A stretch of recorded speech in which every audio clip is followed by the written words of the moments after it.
March 1943, cellar in occupied Norway. Wehrmacht soldiers rip apart wooden shelving, searching every corner. Behind a false brick wall, they discover a canvas bundle wrapped in oilcloth. Inside lies a crude metal tube with a wire skeleton frame. British ordnance stamps visible on the receiver. Under Nazi occupation directives, possession meant execution without trial. By sunrise, 3 members of that household would face a firing squad, all for a weapon that took 15 minutes to build and cost the British Treasury roughly $10. The Sten submachine gun haunted German occupation commanders far more than any squadron of heavy bombers or fleet of destroyers ever could.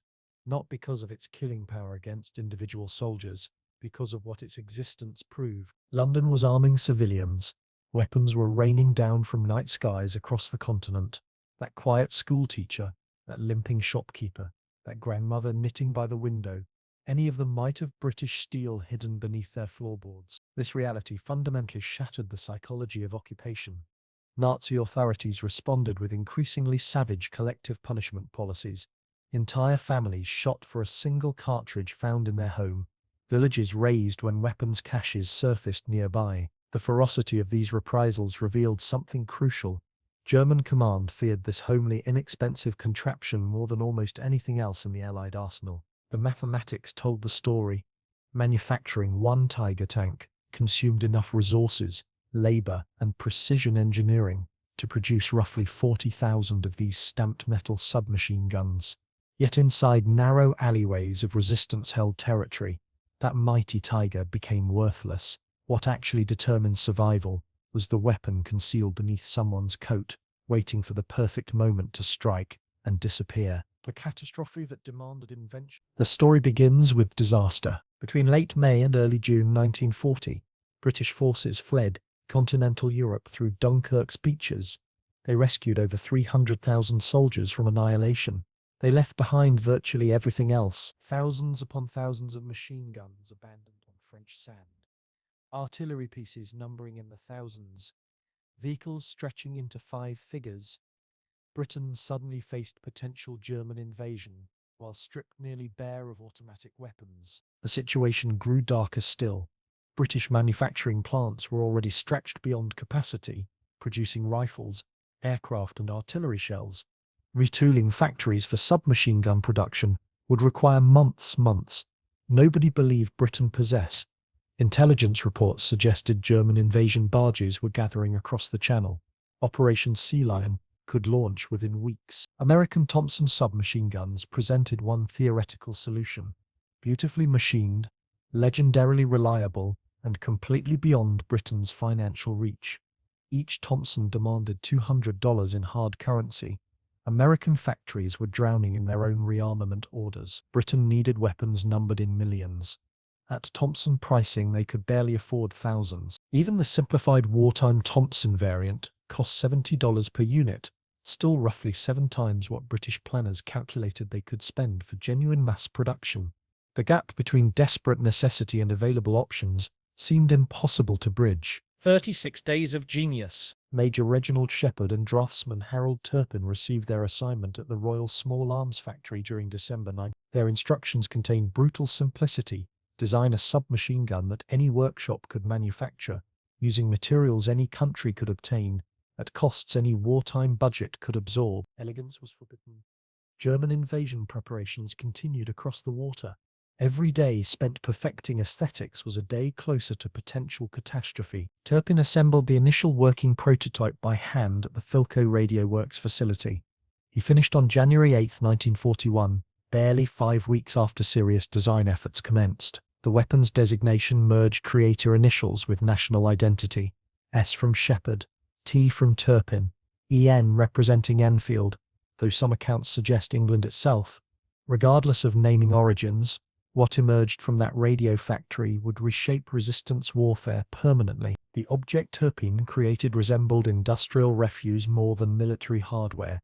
A cylindrical steel body with a skeletal wire stock, a magazine protruding awkwardly from the left side, welds visible and rough across every surface. Soldiers immediately christened it with mocking names: the plumber's nightmare, the stench gun, the Woolworth special. each nickname dripped with contempt for its crude appearance. That crudeness was entirely intentional. Only two components demanded precision machining: barrel and bolt. The remaining 47 parts came from stamped sheet metal and ordinary steel tubing. A revolutionary cold hammer forging technique developed by specialist engineers allowed barrel production at stunning speed, one completed barrel every 10 seconds. This eliminated the year-long manufacturing bottlenecks that strangled conventional weapons production. Assembly required approximately 5 labor hours per complete weapon. Compare this to the hundreds of hours demanded by Thompson production. At peak manufacturing efficiency, each unit cost roughly £2 perhaps $10. For the treasury expenditure of 100,000 Thompsons, Britain could equip 2 million fighters with these ugly, functional, deadly tubes. Factories nobody would bomb. Production scattered across facilities that German bombers would never consider targeting. Lines Brothers Limited, the toy company famous for Meccano construction sets and Hornby model railways, became sole manufacturer of the Mark III variant. Their factory at Merton churned out nearly 900,000 weapons before returning to peacetime toy production. A company that once brought joy to children had temporarily become one of Britain's largest arms producers. BSA contributed over 400,000 units. Singer's sewing machine plant in Scotland handled Mark I production runs.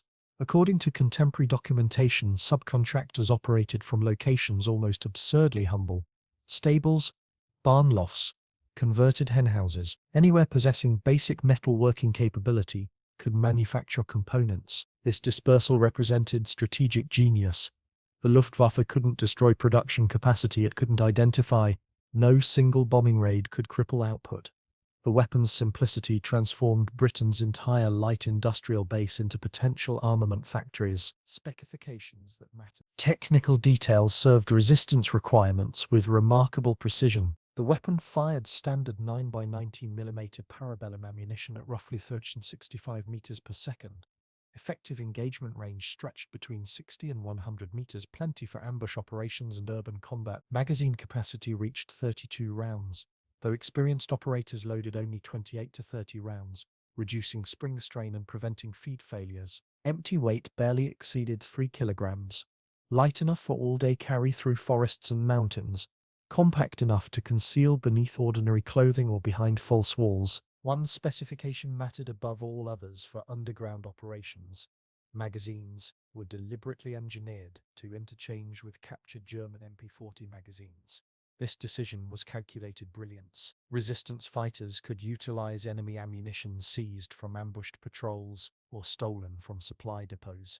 Every German bullet potentially became a weapon against its former owners. For specialized operations, the SOE received the Mark I IS variant, the S officially designating special purpose.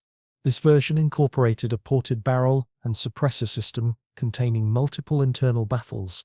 Muzzle velocity dropped to subsonic levels around 30 meters per second. At close range, the bolt mechanism cycling actually produced more noise than the shot itself. No muzzle flash visible in darkness, perfect for silent elimination work. The suppressor could only survive one magazine fired on full automatic before destruction. Agents trained exclusively for single shots or brief bursts. Production of suppressed variants reportedly reached tens of thousands, though precise figures remain challenging to verify from surviving records. Raining from night skies, the Special Operations Executive delivered these weapons across occupied Europe through elaborate aerial supply operations. French resistance networks received tens of thousands through operations like Carpetbagger and similar missions. The scale achieved almost mythic proportions. Operation Cadillac, on July 14, 1944, deliberately timed to coincide with Bastille Day, employed over 300 aircraft, dropping nearly 4,000 containers to supply the Maquis fighters. Each container held weapons, ammunition, explosives, and printed instructions. By morning, resistance cells that had waited months finally possessed firepower sufficient to paralyze German communications before the Allied breakout from Normandy. General Eisenhower himself estimated French resistance forces equaled 10 friendly divisions by the time of D-Day, roughly 150,000 effective fighters, many armed with British-supplied submachine guns. Poland received approximately 11,000 units through airdrops. supplemented by over 2,000 manufactured and 23 underground workshops scattered across occupied territory. The Home Army developed their own variant called the Bliskavitsa, meaning lightning, combining British internals with MP40-style folding stocks. Danish resistance groups received thousands through aerial delivery and manufactured hundreds more in hidden workshops. Norwegian underground fighters constructed several hundred units in basement facilities and secret rooms throughout Oslo. Each weapon represented perhaps 15 minutes of British factory time and minimal treasury expenditure. The return on that investment proved extraordinary. Acknowledging imperfection, the weapon's reputation for unreliability contained genuine basis, though also significant exaggeration. The double-column single-feed magazine design required cartridges to merge at the feed lips. Rough handling could deform these lips from their precise 8-degree angle, causing jams. The open bolt design meant a cocked weapon, dropped on its stock, might discharge unintentionally. 4 paratroopers suffered wounds during a November 1942 training jump from exactly this malfunction. Early production quality varied dramatically.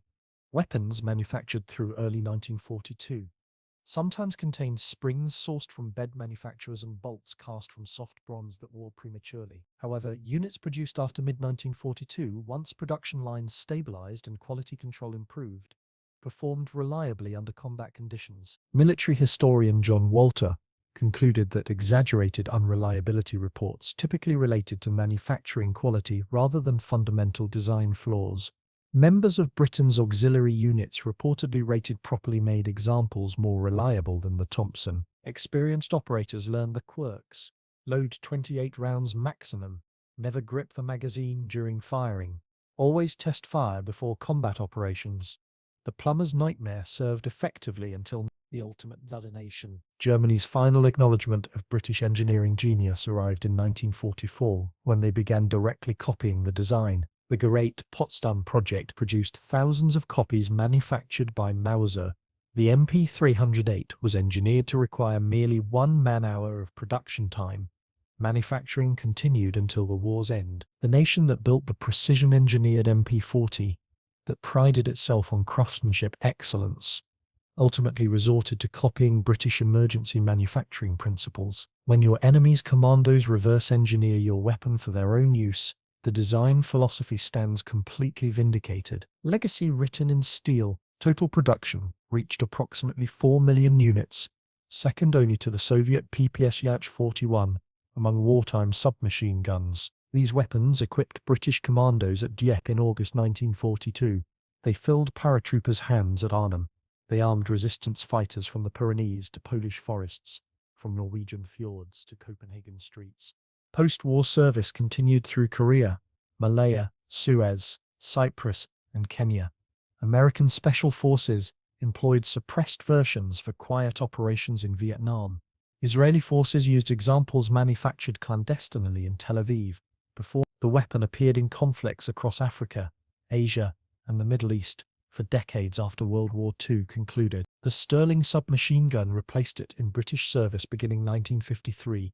Designed specifically to retain all advantages while eliminating all disadvantages of its predecessor. Closing thought. German occupation authorities understood what those nightly parachute drops truly represented. They could defeat armies through superior firepower. They could occupy nations through overwhelming force. They could not defeat an idea backed by millions of cheap, ugly, effective weapons falling from darkened skies every night. Every village might conceal a hidden arsenal. Every civilian might be a trained fighter awaiting the signal. The mathematics were devastatingly simple. Germany could never station sufficient troops to guard every railway junction, every power station, every bridge, every officer walking to morning coffee. For the cost of a single Tiger tank, Britain could arm thousands of resistance fighters. The weapon cost roughly £2. A German officer's life became worth less than a restaurant dinner, and every occupation soldier knew it.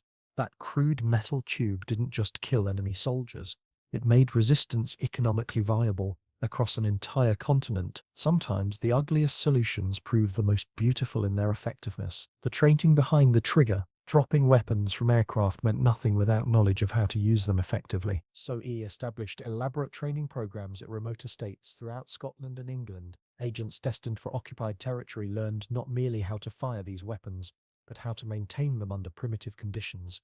clear jams in darkness, and maximize lethality during brief ambush windows. Instructors emphasized specific techniques tailored to resistance operations: strike fast, empty half a magazine maximum, vanish before enemy reinforcements arrive, never engage in prolonged firefights where superior German numbers would prove decisive. Training manuals were translated into French, Norwegian, Dutch, Polish, and Danish.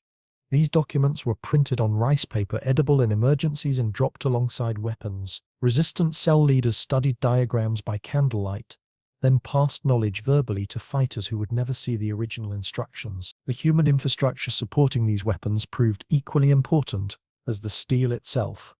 Radio operators maintained contact with London. Couriers transported ammunition between cells. Farmers provided safe houses. Doctors treated wounded fighters without alerting authorities. An entire shadow civilization emerged around these crude metal tubes. Women in the shadows. Historical accounts frequently overlook the women who carried these weapons beneath winter coats and inside shopping baskets. Female resistance fighters possessed one crucial advantage: German soldiers searched women less thoroughly than men. A young woman cycling through a checkpoint with vegetables in her basket attracted less suspicion than a young man with empty hands. Nancy Wake, the White Mouse, reportedly became the Gestapo's most wanted person in France. She organized supply drops, led ambushes, and personally killed a German sentry with her bare hands to prevent him raising alarm. Women like her carried disassembled weapons through checkpoints that would have meant death for male fighters. In Denmark, young women transported guns between safe houses, hidden inside baby carriages. In Norway, female couriers moved ammunition through mountain passes, where male fighters would have drawn immediate suspicion. In Poland, women fought alongside men during the Warsaw Uprising, firing from rubble-strewn positions until ammunition ran dry. These women understood the stakes perfectly. Capture meant torture, then execution.